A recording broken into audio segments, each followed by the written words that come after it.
ابتدا ہے رب جلیل کے بابرکت نام سے جو دلوں کے بھید خوب جانتا ہے۔ دیکھتی آنکھوں، سنتے کانوں، صابری میاں کا سلام پہنچے۔ ناظرین محترم، حضرت حمزہ رضی اللہ تعالیٰ عنہ کا نام حمزہ بن عبد المطلب بن ہاشم بن عبد المناف بن کسی ہے۔ آپ کی کنیت آپ کے دونوں بیٹوں کے نام کی نسبت سے ابو یعلا اور ابو امارہ ہے۔ آپ کے والد کا نام حضرت عبد المطلب بن ہاشم، والدہ کا نام حالہ بنت وہیب ہے۔ حضرت حمزہ رضی اللہ تعالیٰ عنہ نبی پاک صلی اللہ علیہ وآلہ وسلم کے سگے چچا تھے اور آپ صلی اللہ علیہ وآلہ وسلم کے رضائی بھائی بھی تھے۔ راجح قول کے مطابق حضرت حمزہ رضی اللہ تعالیٰ عنہ کی ولادت حضور اکرم صلی اللہ علیہ وآلہ وسلم کی ولادت سے 2 سال قبل ہوئی۔ حضرت حمزہ رضی اللہ تعالیٰ عنہ اعلان نبوت کے دوسرے سال اسلام لائے۔ ایک دن ابو جہل نے حضور صلی اللہ علیہ وآلہ وسلم کو برا بھلا کہا۔ حضور صلی اللہ علیہ وآلہ وسلم نے اس کی باتوں کا جواب نہیں دیا۔ ایک کنیز نے یہ تمام منظر دیکھا اور حضرت حمزہ رضی اللہ تعالیٰ عنہ کو بتا دیا۔ حضرت حمزہ رضی اللہ تعالیٰ عنہ جلال میں آ گئے۔ ابو جہل اپنی قوم کے ساتھ مسجد حرام میں بیٹھا تھا۔ آپ نے اپنی کمان مار کر اس کا سر زخمی کر دیا اور وہیں اپنے قبول اسلام کا اعلان کر دیا۔ ابو جہل کا سر پھاڑنے اور جوش و غضب میں اپنے ایمان لانے کا اعلان کر کے جب آپ اپنے گھر پہنچے تو اپنے آپ کو مخاطب کرتے ہوئے کہا، تم سردار قریش ہو کیا؟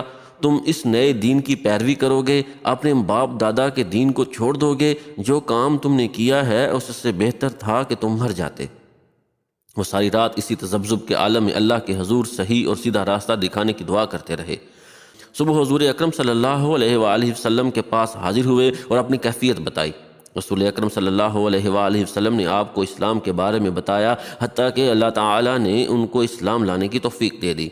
نبی کریم صلی اللہ علیہ وآلہ وسلم نے ارشاد فرمایا، ہم 6 حضرات اولاد عبد المطلب اہل جنت کے سردار ہیں۔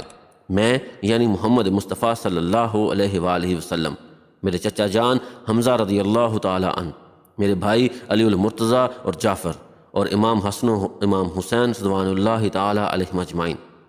ایک صحابی کے یہاں لڑکے کی ولادت ہوئی۔ انہوں نے نام رکھنے کے حوالے سے کہا، آپ صلی اللہ علیہ وآلہ وسلم نے فرمایا، اس کا نام اس شخص کے نام پر رکھو جو مجھے سب لوگوں سے زیادہ محبوب ہے، یعنی حمزہ۔ نبی پاک صلی اللہ علیہ وآلہ وسلم نے فرمایا، میرے سب چچاؤں میں سب سے بہترین حمزہ ہے۔ نبی کریم صلی اللہ علیہ وآلہ وسلم نے پہلا جنگی علم حضرت حمزہ رضی اللہ تعالیٰ عنہ کے لیے باندھا اور اس علم کے ساتھ آپ کو سرزمین جوہینہ کے ساحل کی طرف روانہ فرمایا۔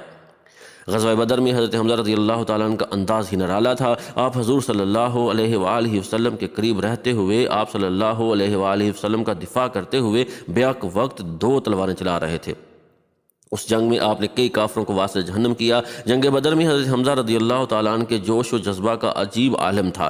مشرکین پر حملہ کرنے میں آپ اس قدر آگے بڑھ گئے کہ حضور صلی اللہ علیہ وآلہ وسلم کو تشویش ہوئی اور آپ صلی اللہ علیہ وآلہ وسلم نے حضرت علی رضی اللہ تعالیٰ عنہ کو بھیج کر انہیں واپس اپنے قریب بلا لیا۔ کافروں کے لشکر میں سب سے پہلے اسود بن عبد الاسد المخزومی جب مسلمانوں کے پانی کے حوض کو منہدم کرنے کے ارادے سے آیا تو حضرت حمزہ رضی اللہ تعالیٰ عنہ ہی اس پر حملہ آور ہوئے اور اس کی پنڈلی کاٹ کر رکھ دی اور دوسرے وار میں اسے قتل کر دیا۔ جنگ احد میں حضور صلی اللہ علیہ وآلہ وسلم کی رائے تھی کہ مدینہ میں رہتے ہوئے کفار سے مقابلہ کیا جائے، جبکہ متعدد نوجوان صحابہ حضرت حمزہ اور بعض دیگر صحابہ رضوان اللہ تعالیٰ علیہم اجمعین کی رائے مدینے سے باہر جا کر جنگ کرنے کی تھی کہ مسلمانوں کے اس دفاعی انداز اختیار کرنے کو دشمن بزدلی نہ سمجھیں۔ المختصر، حضور صلی اللہ علیہ وآلہ وسلم نے ان کی رائے کو قبول فرما لیا۔ یہ جمعہ کے دن کی بات تھی۔ اس دن بھی حضرت حمزہ رضی اللہ تعالیٰ عنہ روزے دار تھے اور جس دن آپ شہید ہوئے یعنی بروز ہفتہ بھی آپ روزے سے تھے۔ جنگ احد میں بھی حضرت حمزہ رضی اللہ تعالیٰ عنہ حضور صلی اللہ علیہ وآلہ وسلم کے قریب رہتے ہوئے 2 تلواروں کے ساتھ لڑ رہے تھے اور آپ کی زبان پر یہ کلمات تھے، میں اللہ کا شیر ہوں اور میں رسول اللہ کا شیر ہوں۔ غزوہ احد میں آپ نے تنہا 30 سے زائد کافروں کو قتل کیا۔ شوال کی 15 تاریخ ہفتہ کا دن تھا۔ حضرت حمزہ رضی اللہ تعالیٰ عنہ میدان جنگ میں اپنی شجاعت و بہادری کے جوہر دکھا رہے تھے۔ ایک کافر کو قتل کرنے کے بعد جب وہ اس کی ذرہ اتار رہے تھے تو آپ کے پیٹ سے ذرہ سرک گئی۔ وحشی نے نشانہ باندھ کر ایک چھوٹا نیزہ آپ کے پیٹ میں دے مارا جو کہ آر پار ہو گیا اور آپ رضی اللہ تعالیٰ عنہ شہید ہو گئے۔ جنگ بدر میں سیدنا حمزہ رضی اللہ تعالیٰ عنہ نے جبیر بن مطعم کے چچا کو ہلاک کیا تھا۔ وحشی حبشی جبیر کا غلام تھا۔ جبیر نے اس سے کہا تھا کہ اگر تم میرے چچا کے عوض محمد صلی اللہ علیہ وآلہ وسلم کے چچا کو قتل کر دو تو تم میری طرف سے آزاد ہو۔ اسی لالچ میں وحشی حبشی نے حضرت حمزہ رضی اللہ تعالیٰ عنہ کو شہید کر دیا۔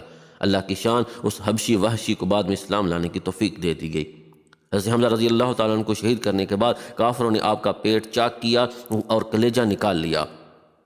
ہندا زوجہ ابو سفیان نے کلیجہ کو چبایا، نگلنے کی کوشش کی لیکن نکل نہ سکی، پھر اسے تھوک دیا۔ کافر عورتوں نے حضرت حمزہ رضی اللہ تعالیٰ عنہ اور دیگر شہداء کے کان اور ناک کاٹ کر انہیں لڑی میں پرو کر ان کے کڑے، بازو بند اور پازے بنائے اور انہیں پہن کر مکہ میں داخل ہوئیں۔ بعد میں ہندا اور ان کے شوہر ابو سفیان دونوں نے اسلام قبول کر لیا تھا۔ بوقت شہادت حضرت حمزہ رضی اللہ تعالیٰ عنہ کی عمر 54 سال یا 59 سال تھی۔ جب نبی کریم صلی اللہ علیہ وآلہ وسلم نے حضرت حمزہ رضی اللہ تعالیٰ عنہ کے جسم کو دیکھا تو آپ صلی اللہ علیہ وآلہ وسلم رونے لگے۔ آپ کے کٹے ہوئے جسم کو دیکھ کر شدت غم سے آپ صلی اللہ علیہ وآلہ وسلم کی آواز بلند ہو گئی۔ پھر آپ صلی اللہ علیہ وآلہ وسلم نے ارشاد فرمایا، اگر صفیہ رضی اللہ تعالیٰ عنہا نہ ہوتیں تو میں حضرت حمزہ رضی اللہ تعالیٰ عنہ کو یوں ہی رکھ چھوڑتا، حتیٰ کہ انہیں پرندوں اور درندوں کے پیٹوں سے جمع کیا جاتا۔ اس وقت نبی کریم صلی اللہ علیہ وآلہ وسلم نے فرمایا، حمزہ سید الشہداء ہیں۔ ایک روایت کے مطابق فرمایا، حمزہ سب سے بہترین شہید ہیں۔ نبی کریم صلی اللہ علیہ وآلہ وسلم حضرت حمزہ رضی اللہ تعالیٰ عنہ کی لاش کے پاس کھڑے تھے۔ آپ صلی اللہ علیہ وآلہ وسلم نے حضرت حمزہ رضی اللہ تعالیٰ عنہ کو مخاطب کرتے ہوئے فرمایا، اے چچا جان، اللہ تعالیٰ آپ پر رحم فرمائے، بلا شبہ آپ خوب صلہ رحمی فرمانے والے ہیں اور کثرت سے نیکیاں کرنے والے تھے۔ حدیث میں ہے حضرت حمزہ رضی اللہ تعالیٰ عنہ بوقت شہادت حالت جنابت میں تھے، انہیں فرشتوں نے غسل دیا ہے۔ نبی کریم صلی اللہ علیہ وآلہ وسلم جس کسی جنازے پر تکبیر کہتے تو اس پر 4 بار تکبیر کہتے، اور آپ صلی اللہ علیہ وآلہ وسلم نے حضرت حمزہ رضی اللہ تعالیٰ عنہ پر 70 بار تکبیر کہی۔